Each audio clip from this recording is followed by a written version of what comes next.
If you're even remotely interested in the web design, freelancer, and agency world, then you've probably seen hundreds, if not thousands of screenshots that look like this. And alongside them, you'll probably have someone telling you about how great running a productized service is. And as someone who's run some form of productized service for over 4 years now, they are pretty great, but they're not perfect. And with everyone now preaching about running a productized service, this really raises 3 questions. First, why do they work? Second, why do the absolute largest agencies not offer them? And third, how do you make salt and pepper chicken from scratch? Third, how do you actually build a sustainable productized service? So let's start at the beginning. Why do they actually work in the first place? Well, a productized service is really valuable because it simplifies the service industry. So instead of this weird flirting period of time you have with a client where you're trying to suss out if the client wants to work with you, they're going to figure out what your rate is, they're going to try to understand what it is that you do. And while you're going through this whole process, you're also trying to do the same for them. You're trying to figure out how much money can they afford, you're trying to figure out if you actually want to work with them, and how much you're going to quote in your proposal. Now, what a productized service does is it really lets you skip the foreplay and get straight into doing the work. And for the right client, this is great because they can just get straight to work. A lot of them don't want to have to spend a bunch of time scoping out a project. Sometimes they don't even know what the actual full scope of the project is. So in an environment like a startup, this type of culture is absolutely huge. It also helps the company that they know exactly how much they'll be paying you every single month. There's no unexpected invoices, there's no large scope projects. They know that they're going to pay you this amount every single month and they expect you to do the work. It also means that they are not locked into long-term contracts, which is something that a lot of large agencies do. And the other reason it can be really appealing to certain companies is that they can hire top-rate talent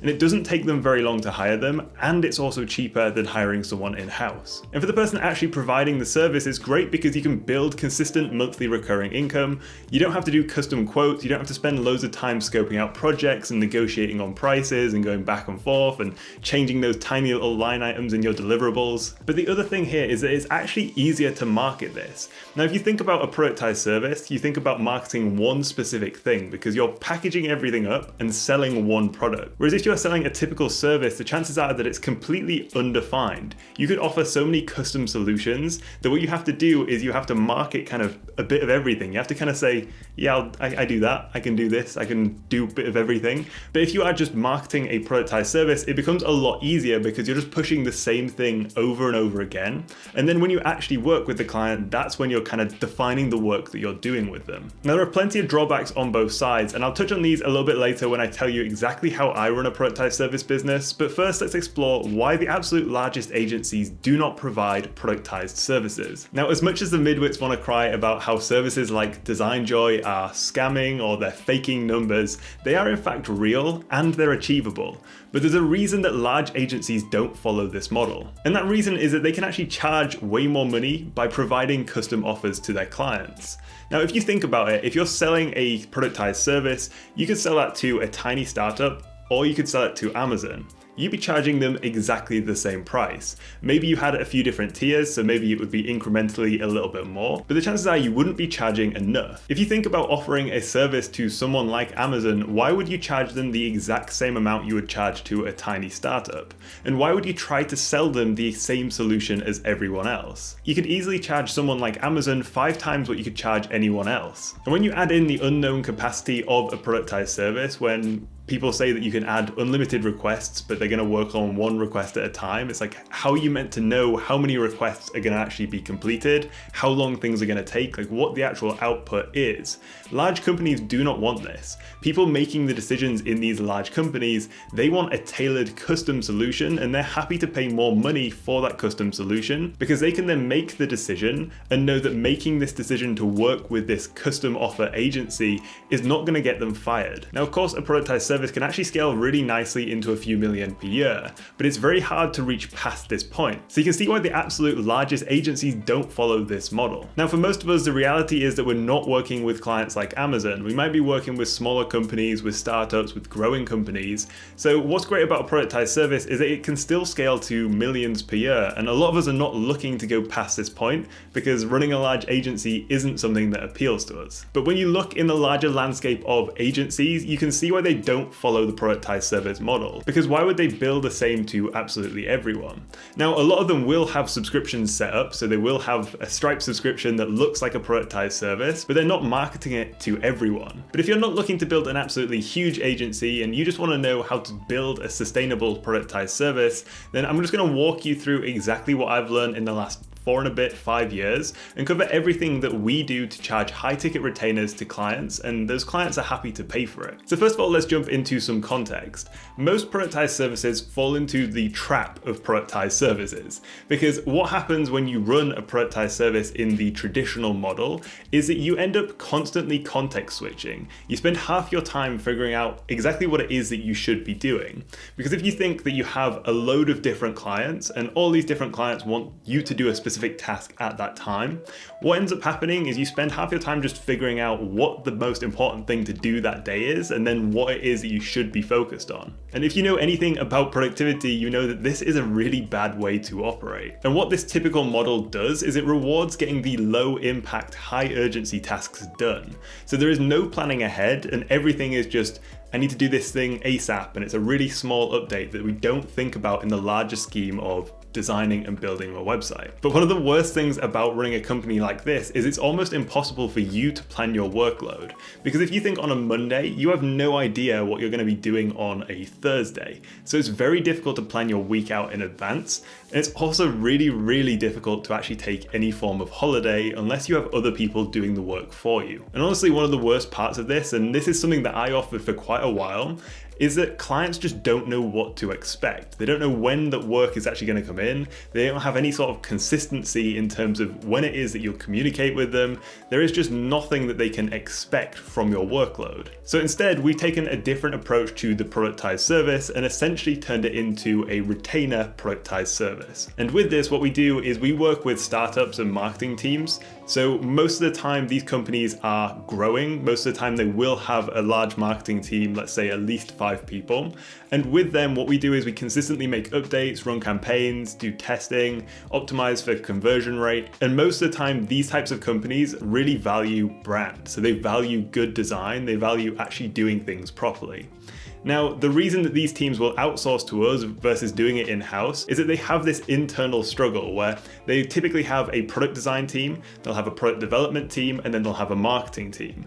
Now, the biggest problem that the marketing team have is that every time they want to make an update to the website, they'll have to ask the product team. But the product team is so busy building the product that there is no one to actually make these changes for them. And often the marketing team's not big enough to warrant someone to work on this full time. So instead, they're kind of in this limbo where they're either waiting for someone else to do the change, or they have to go in and try and make these changes themselves. So what we essentially become is an extension on their marketing team. And this solves a lot of problems for them, because as soon as the marketing team want to run a new campaign, as soon as they want to do something, they know they have the capacity to do that. So essentially what it is that we run is a productized retainer. And a productized retainer is a really good model to build your business from, because what you're doing is you're figuring out what the workload actually is with that client, whether that's 1 day a week, 2 days a week, whatever that amount of work that they need is. You're then delivering that amount of work to them, and you're working with them consistently over a long period of time. Now let's just jump into exactly how our internal system works. So in terms of onboarding, what we'll do is we'll typically have a sales call. Then when the company signs up, they'll get an email confirmation, which is something we just recently set up. Then internally, we need to set things up. We need to figure out what day of the week it is that we're going to be working with that client, or if it's multiple days a week. Then we have our internal team assigned to this. So the way that we work is we have a designer, a developer, and then a role called a project lead. A project lead is someone who can do both design and development. They can do the quality assurance, and they can also communicate and kind of manage the project with the client. Essentially what we have is a team of 3 people working on any one client's account. Then what's going to happen is we'll get everything set up, and the project lead is going to intro the client, explain the system that we use, and invite everyone to all the different accounts. So what we have is ClickUp for task management. We then have a shared Google Drive. We then have a shared Slack. Inside of that Slack, everything is pinned so people know exactly where these different resources are whenever they need them. And then once we've got everything onboarded and everyone knows exactly what it is that they're doing, it's time to get to work. Now, the way that the work actually happens is we just have a super simple system inside of ClickUp. Inside of here, we have a backlog, this week, current request, awaiting feedback, and complete. Now the client adds tasks to the backlog. Now they can do this either through the form, or they can do it manually inside of ClickUp themselves. Then the project lead will go back and forth with the client inside of Slack and just determine what it is that they want to get done this week, what the highest priority things are. Inside of the task management system, we also have priorities and we have size of task inside of there as custom statuses. That way we can see the overall workload. And the backlog is really a place for us to start planning what it is that we're going to execute on over the next few weeks and next few months. So once the client has added the task into the backlog, maybe they've assigned a priority, a due date if it is needed, and maybe they've estimated the size of the task, but they don't always have to do this. The project lead will then pick up the task. They will move it into this week based on what it is that we're going to be working on for this week. They'll go back and forth with the client just to make sure they have the priorities straight and they know exactly what it is that we want to be doing. Then what we're going to do on the active workday is we're going to go and work through each of those tasks one by one. So with a typical productized service, the biggest thing that they do, and probably the worst thing they do for a client, but the best thing they do for themselves, is that they only work on one task at a time, and then they will move that task across to for review from the client, and then they won't work on anything else. So what happens is you have this really slow process where maybe they'll do a little bit of work, send it for review, and then the person will have to come back and then they'll do that again. And that's how people run these productized service businesses. And sure, it does work, and a lot of clients do still find that valuable, but ultimately what happens is you just don't complete that much work because all they're doing is a little bit of work and then sending it over. So instead what we do is we try to have a kind of full day of work, and what we'll do is we'll work through every single one in terms of priority. Once we've worked on a specific task, let's say it's a designer designing something, they'll then send it over to the project lead. The project lead will do any form of QA, so quality assurance. If there's any revisions, we'll just go back and forth with the designer on those revisions. The project lead's then going to go and update that task inside of ClickUp. They're then going to message the client inside of Slack and just say, hey, here is the update. Now, often what we'll do is we'll work through all the different updates for that day and then send one condensed Slack message with all the different things that they need to do after that. If any revisions are needed, we'll then just make sure we're doing that inside of markup if it's for the website, and Figma if it's a design change, and then that cycle just repeats again for the next week. The project lead is just going to assign which tasks are going to be done that week, and then we're going to communicate with the client on the priority, and we're going to go through this whole process again and again. Now that is literally everything we do in terms of our internal productized service retainer. As I mentioned, I've been running some variation of this for over 4 years now, from freelancer to running a studio. And for me, this is by far the best iteration of this whole productized service model. Sure, it doesn't seem quite as appealing as the idea of giving them unlimited requests and working on one at a time and working for them at all times, but then also not working for them at all times. But ultimately, this just means that the client is happy and we're happy, and we know exactly the amount of work that we're going to be doing each week. As I mentioned, the ability to actually batch your work is way more valuable than just a scattered approach where you just do these tiny little tasks here and there and never spend a huge amount of time on one specific thing. If you have experience running a productized service, I'd love to know exactly how you operate your service, because this kind of thing is absolutely fascinating to me. And there are so many different variations as to how you can do this, but these smallest little tweaks make all the difference in terms of if you're happy internally working on that thing, and you can do that for a long period of time, and also what the client's expecting and what the client is getting, and ultimately if they're actually happy with your service. As always, thank you very much for watching, and I'll catch you in the next one.